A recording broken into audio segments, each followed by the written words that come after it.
It's time now for our news review segment where we look deeper into one of our stories. EU member states have failed to agree on an embargo on Russia's oil imports over its war in Ukraine. Senior EU diplomats were deadlocked weeks after the European Commission president proposed a complete ban on Russian oil imports by the end of the year. Sources say diplomats will still try to discuss a compromise plan ahead of the bloc summit on an exemption for pipeline deliveries to landlocked European countries. Hungary, Slovakia and the Czech Republic say an oil embargo would be a severe blow to their economies. Meanwhile, a senior EU diplomat said there was still too much detail to sort out before EU leaders summit in Brussels on Monday. In the meantime, the German economy minister expressed fears that the EU's unity was, quote, starting to crumble ahead of the summit.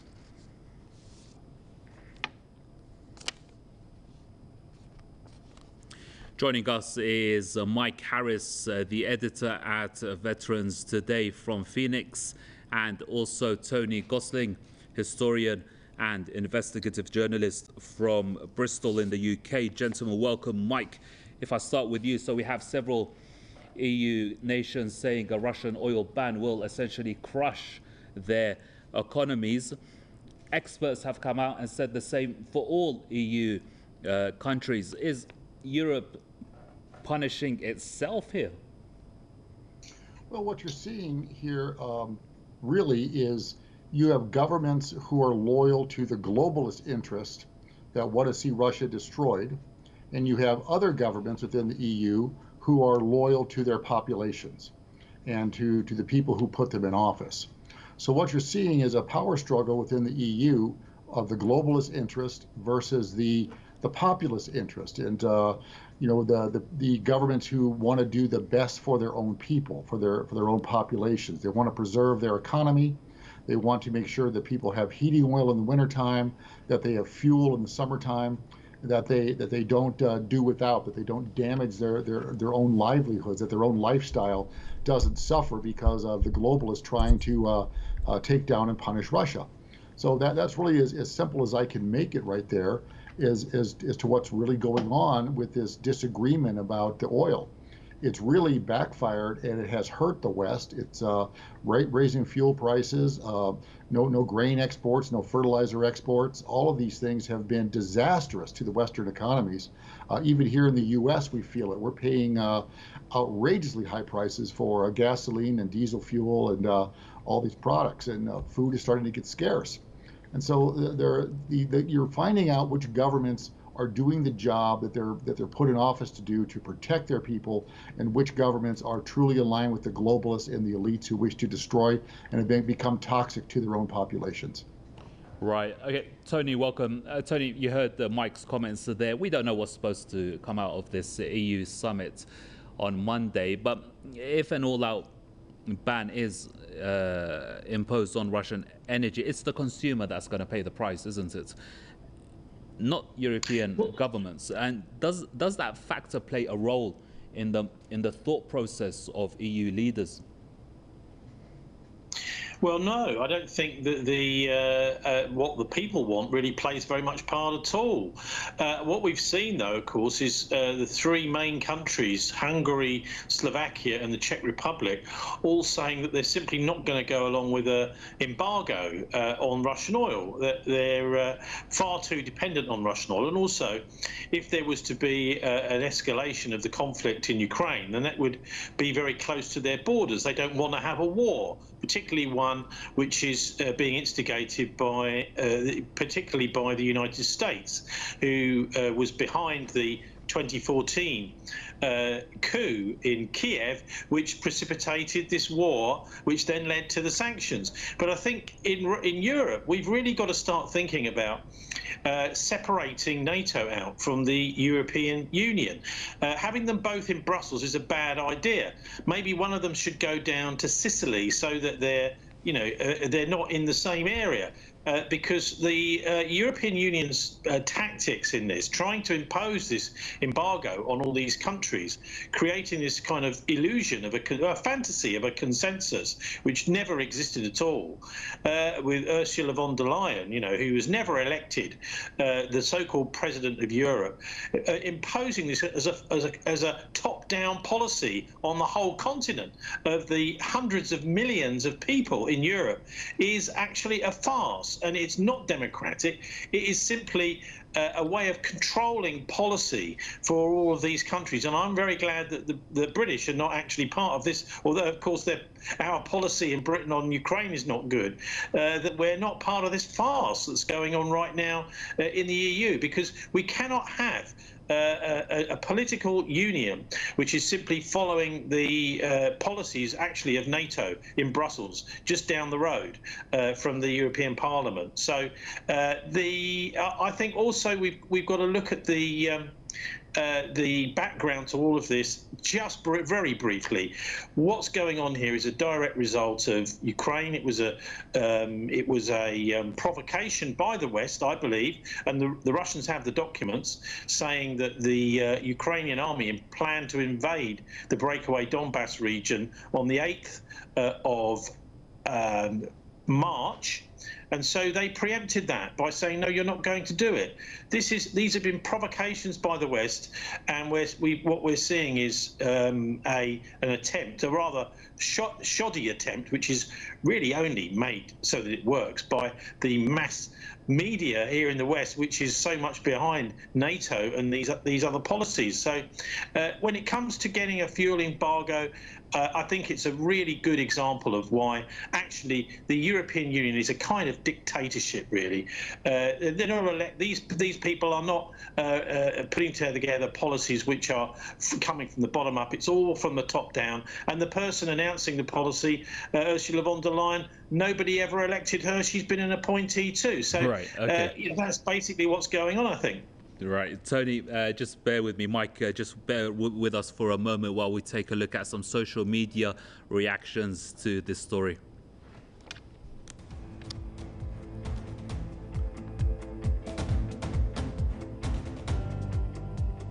Our first comment is from Peter, who says, the US puppet project EU can't fall apart soon enough. It's already caused the great suffering to ordinary people. WTI Trading Group has posted, whether or not the oil market will like such a watered down embargo remains to be seen. Pundits will have to lower their voices of supply fears, as Russia can find buyers in Asia to compensate for the market share lost in the EU. Macro says, the EU knows very well they can't enforce an embargo, as Russia will divert oil to other nations. Such oil embargo politics will only boost the oil price. Steve says, brainless leaders of the EU, with their senseless sanctions against Russia, have successfully started the process of Europe's destruction. Many of the sanctions against Russia, especially the oil and gas embargo, truly hurts Europe, but not Russia. How long will Europeans tolerate this?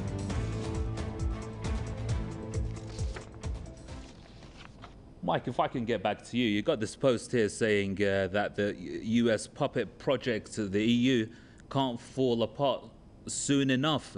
I mean, Germany is expressing fears that the EU's unity is starting to crumble. Does this 27-nation bloc lack leadership? Well, what it lacks is popular consensus. And as my good friend Tony pointed out, these people are appointees. They were never elected by anyone. And this is truly top-down fascism being imposed across the whole of Europe here via the EU, where we're seeing demonstrations occurring everywhere. And this has been going on for quite a while with the EU dictatorial attitude. And in my opinion, the EU can't come apart fast enough, because it's not a democratic structure. It's a dictatorial structure. and it needs to be dissolved because the Western civilization is based on individuals and individual rights and the right to elect our own governments. And this EU government has not been elected. They've been imposed. And this was a very clever move by the global fascist who did this. And the resistance that they're encountering is becoming obvious to all right now. And this oil embargo thing is a prime example of how this goes bad. As I said before, the governments that are supporting the needs of the people, the needs of their population, are standing up for their people and their needs. They're not sacrificing their industry. They're not risking their people being cold for lack of heating oil in the wintertime. And they're not dealing, they don't want to deal with the escalating fuel prices. And as one of the social media guests said, all it's going to do is result in higher prices because Russian oil is still going to make its way to Europe. They're going to go out in oil tankers. They're going to do the practice known as lightering, where they transfer the crude oil from one tanker to the next. And they under a different flag, a Liberian or Panamanian flag. Then it'll sail into Europe, and the European people are going to buy the same product for a much higher price. And this is not how governments are supposed to function. Governments are supposed to benefit their people, not oppress them. This is right. Europe is turning into a third world government here. It's awful what's going on there. It needs to be ended. Right, let me get Tony's final thoughts on this. Tony, there's another post that says Russia can find alternative buyers in Asia to compensate for the market share lost in the European Union. I mean, and that's been a subject, of debate for a while now. Is this EU measure even a punitive measure against Russia? Well, no. And in fact, Ursula von der Leyen herself has been saying over the last few days that I mean, I will paraphrase her, to save Europe from Vladimir Putin, we must continue to buy Russian oil, which is an almost ridiculous, humorous thing for her to say, because she's understood that the world oil price will go up and that will benefit Putin. And therefore, but of course, what she's doing, she's just making excuses for the fact that her embargo is a complete failure. And the way I think that the EU is operating here is it's coming up with its own policy that a few powerful people have drawn up on the back of a packet of cigarettes, and then they're then imposing that and announcing it through the media to the world. And then any governments that start to push back and resist and say, no, we're not doing that, the EU is trying to use these kind of mafia-like intimidation tactics through very hardball diplomacy to try and bully them into agreeing with the policy that they've come up with in the first place. So I think that's really what we're seeing here, is a kind of it's a kind of the reason why Britain actually left the European Union is because they're just trying to push people around, and everyone is starting to rumble their game. There's also this embarrassing issue of the Ukrainian Nazis. I noticed one of the British newspaper foreign editors was over in Ukraine over the last few days, has just returned, Steve Sweeney, and he's called the failure of the Western media to really acknowledge that these are genuine Nazis that are fighting with the Ukrainian army as part of the army as a masterclass in fascism denial. So the really people who are really culpable in the West are those who are turning a blind eye to this fascism and the top-down European Union attempts to impose these ridiculous policies and to do a sort of recursive version of what Hitler was trying to do, which is attack the Russians, and even Napoleon attacked the Russians, and this Russophobia. And I think we just need to get rid of it right now, because it could easily get out of hand in Ukraine if NATO starts to get its oar in there. So, I mean, I think that's really where we're coming from, is a complete denial of the fascist aspects of the Western support for the Ukrainian cause, so-called cause,